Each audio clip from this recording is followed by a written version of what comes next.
Okay, so today we're going to talk about triggers, and many triggers are related to finances. So we're going to talk about finances. Just the subject of the triggers.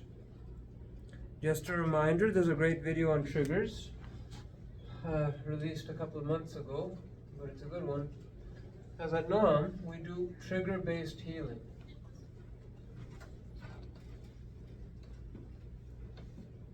And the long and the short of that is, if there's a trigger, if someone says something that bothers you, someone does something that bothers you, a trigger is a stress response.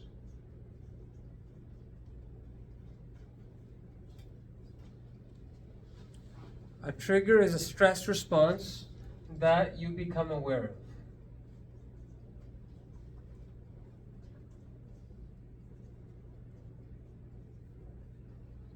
So just a reminder, stress works like this. It starts kind of creeping up. Stress and time. So you start your day, right? You wake up. You feel fresh, fine, great.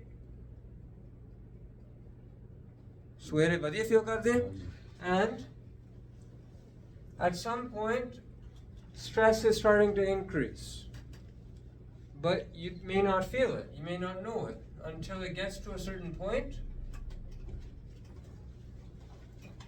which is what we call the detection limit.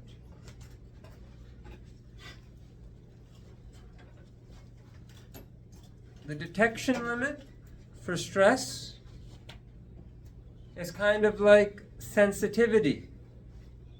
Below this, you could have stress, but you won't know that you have stress. You will feel fine, but as soon as you go above the line, you'll say, I'm stressed. You'll say, I'm stressed. And that is the trigger.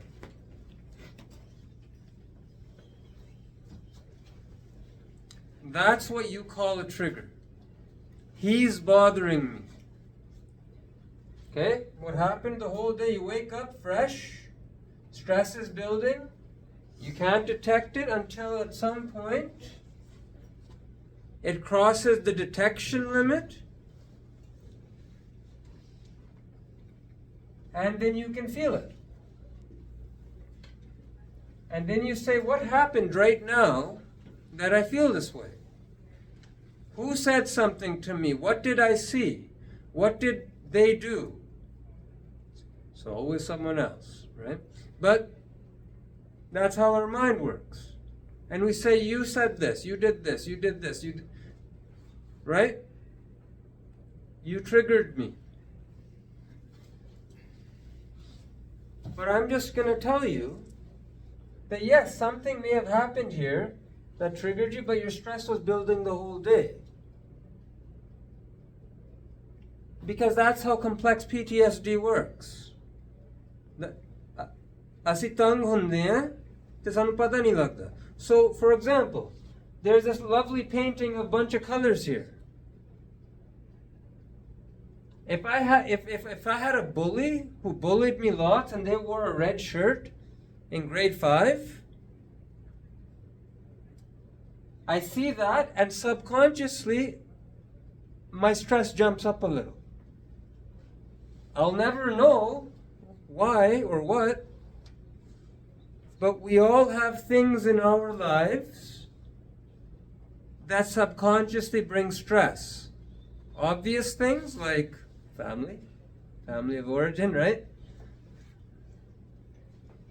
But less obvious things like a funny sticker on the fridge, a song on the radio. You may even like the song. But if it's about, well, a lot of songs are about broken hearts and relationships. That's all very triggering. You listen to a song, that's confusing. You feel good listening to it. But your subconscious stress is building. until 12 o'clock, noon, your girlfriend, your boyfriend, someone says something to you. Dr. Gil Nam Academy video. And it's like, oh, that bothered me. And you think that's the problem. And you start to try to solve that problem. And you create more problems. Because that's not the problem. The problem is you're like a really dry forest ready for a fire. It just takes one, people camp during the summer seasons in Canada. Right? We know it. Fires happen, when someone doesn't put out the cigarette button or something like that. Or they leave a campfire too close to a tree or something. Right?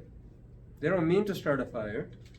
But the forest is ready for a fire. And if it's not a camper, it's going to be a lightning strike. Can't control that.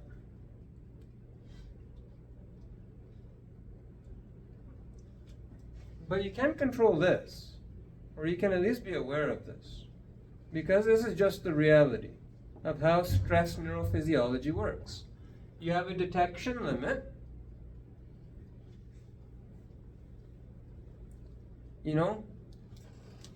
It's like radar. Radar and sonar. Sonar is in the water, right? Ships can detect other ships through the water, submarines, right? And radar is in the air.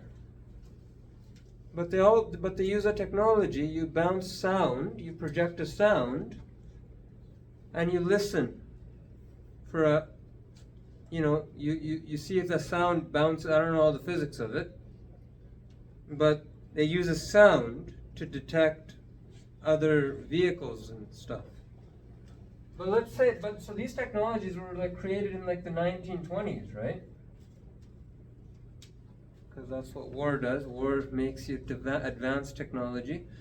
So, do you think the radar is better at detecting things now in 2020, 2023, than it was in 1920? It's always been there. We just discovered it.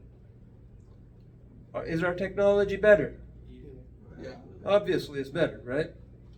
Because now we have drones. We have these drones can have machine guns on them. So we care. Back then, there were no drones, right? It was big airplanes. You didn't need to detect that much. And if there was something, there was probably just a bird. Whereas nowadays, that could be a massive explosive that destroys your shit. So sonar and radar it's gotten way better. Your detection system, if you have complex PTSD, diagnosed or mostly undiagnosed, right? I'm just saying, most people out there are complexly developmentally traumatized. Your detection system is poor. You're not able to detect stress because you live in stress. Imagine a radar system that constantly had little objects. I don't know, where's a lot of little objects? Like a tourist site.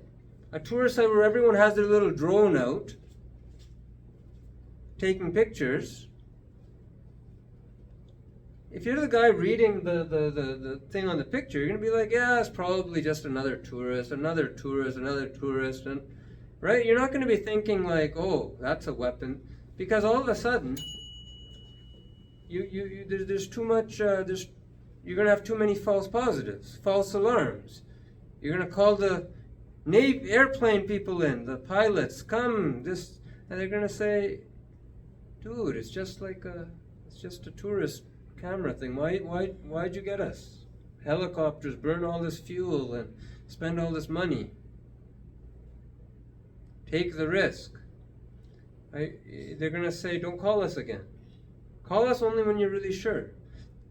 So then that monitor person is going to be like, oh, yeah, maybe I don't need to, maybe it really is just a civilian aircraft. Maybe it's not a threat, right? When you live in complex stress all the time, you have to start to normalize things.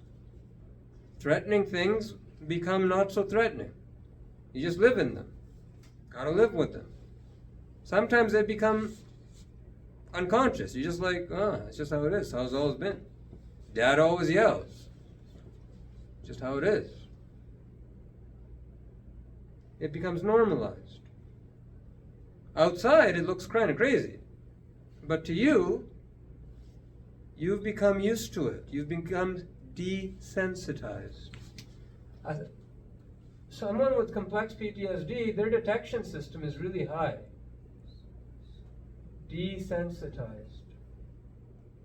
So they're not going to detect stress even there. They're going to detect it when it's like if there's a 10-point scale, and that's a 0, they're going to detect it at 9. And then they're going to drink at 10. That's the problem. If you have a really good detection system that can detect it early, you can, detect it at a 4. You can prevent a lot of pain. The more stress you get, the longer it takes to get down, the longer it takes to deal with it.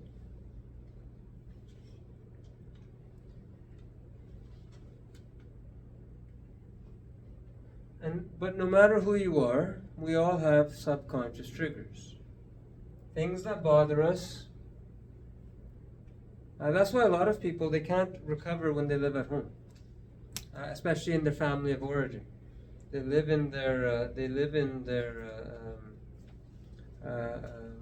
with their parents. Come on. I mean, you can, but most people have an addiction that's pretty heavily tied to parents and upbringing styles and this and that. It's not safe. And what does safe mean? Safe just means a place. If you're living at home, you might be like this. Your stress may just rise immediately and quickly. So the whole day you spend learning relaxation and all that, and you go home and bang.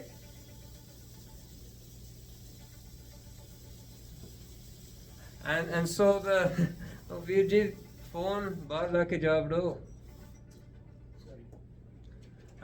So the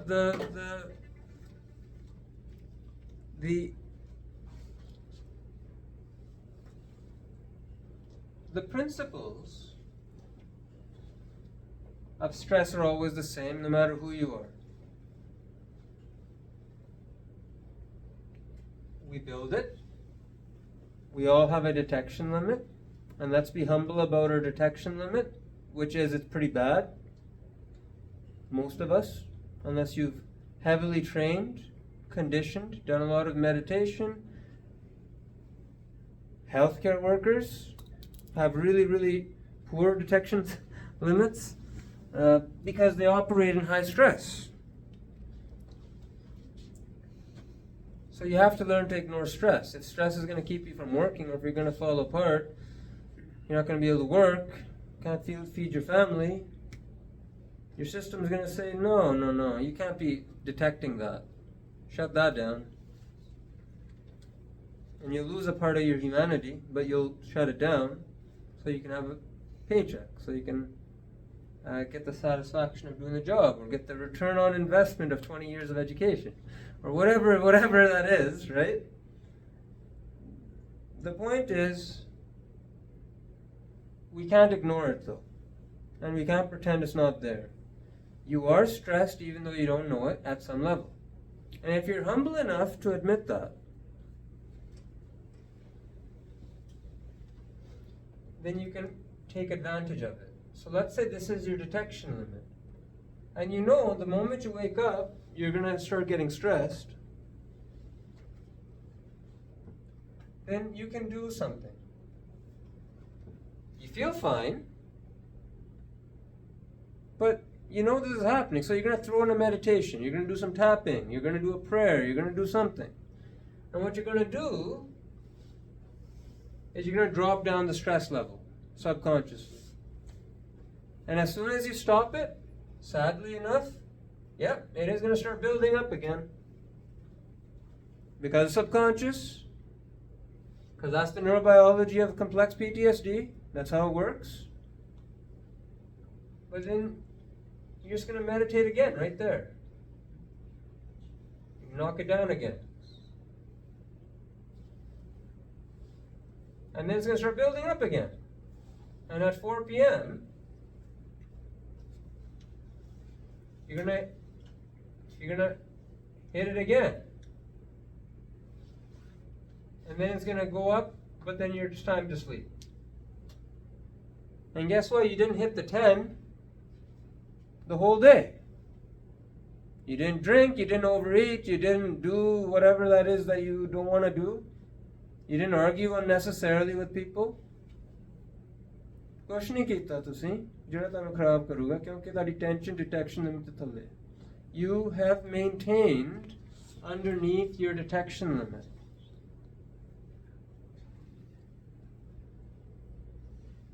Somewhere above the detection limit is like the, I don't know, relapse limit.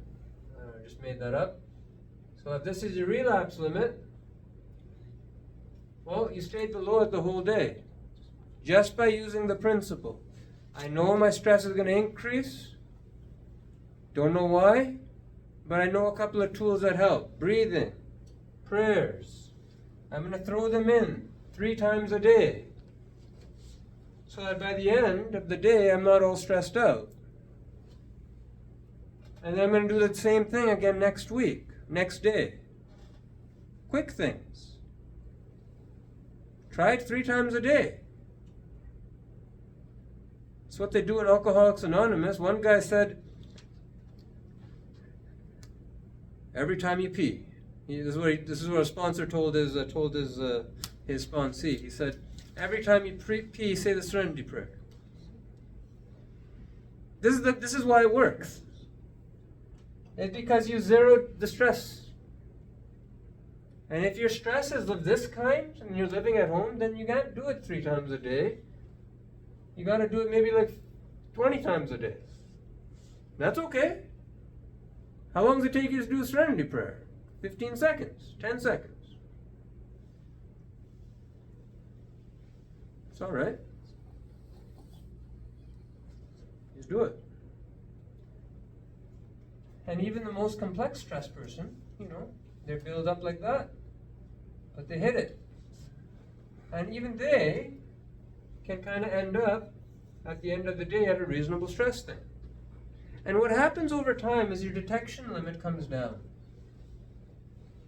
You become more and more sensitive. And then at some point, you realize, hey, red really does bother me. And then you change the red wallpaper you have in your house. I don't know. Right?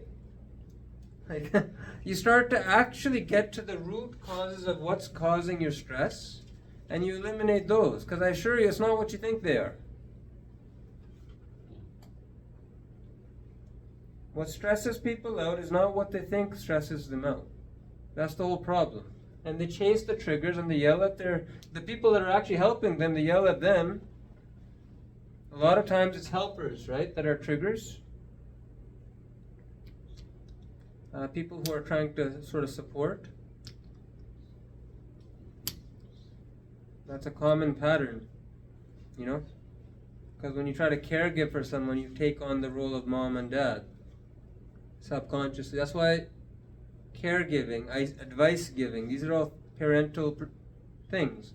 Mummy, daddy advice dinde. So when you go and give someone advice, at a subconscious level, you enter and you access all of the parental stuff. You access all that stuff and then you get all the baggage and you get all the garbage and you get all of that. And that rockets stress up. And then you don't like to talk to that person who's just trying to help you.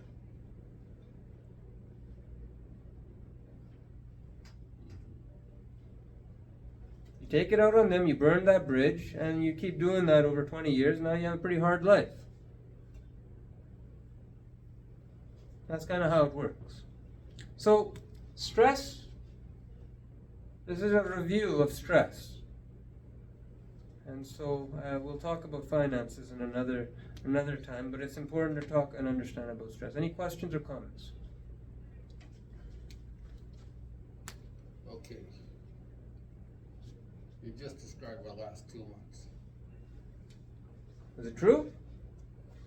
Yeah, my mother got the worst of it. She's 95 years old. Yeah. It's horrible. It's a horrible feeling.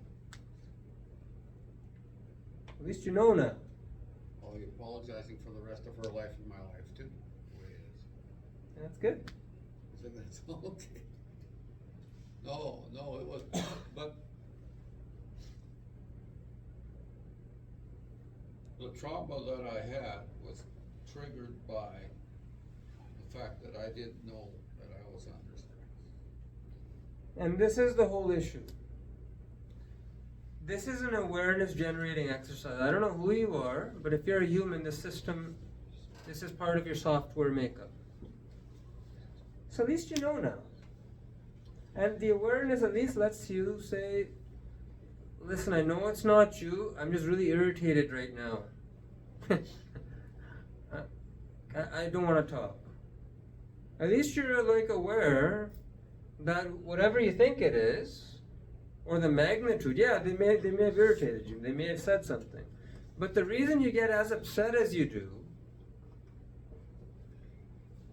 and as stressed out as you do, has little to do with that thing that happened at 12 and a lot to do with the building.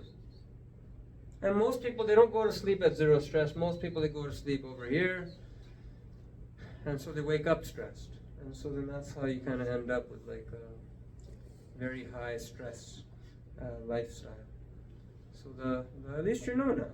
And it's good to apologize, and it's good to spread awareness, because everyone is like this. You humans are like unique and stuff, sure. But the principles that govern their neurobiological existence is not unique. The principles apply to everybody. There's no like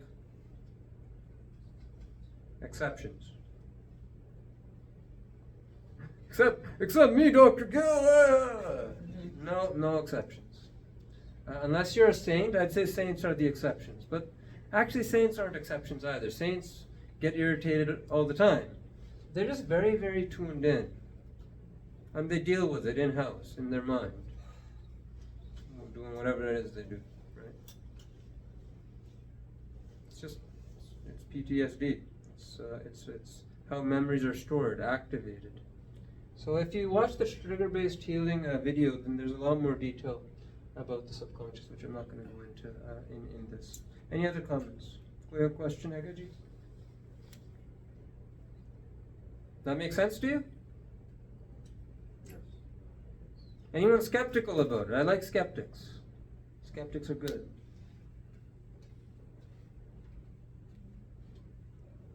So this is why a daily practice is needed. This is why nothing other than a daily practice will do.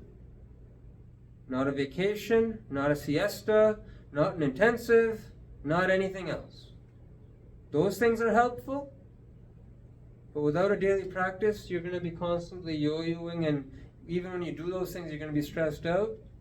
And you know what happens after a vacation? You come back, oh my God, I need another vacation. Right?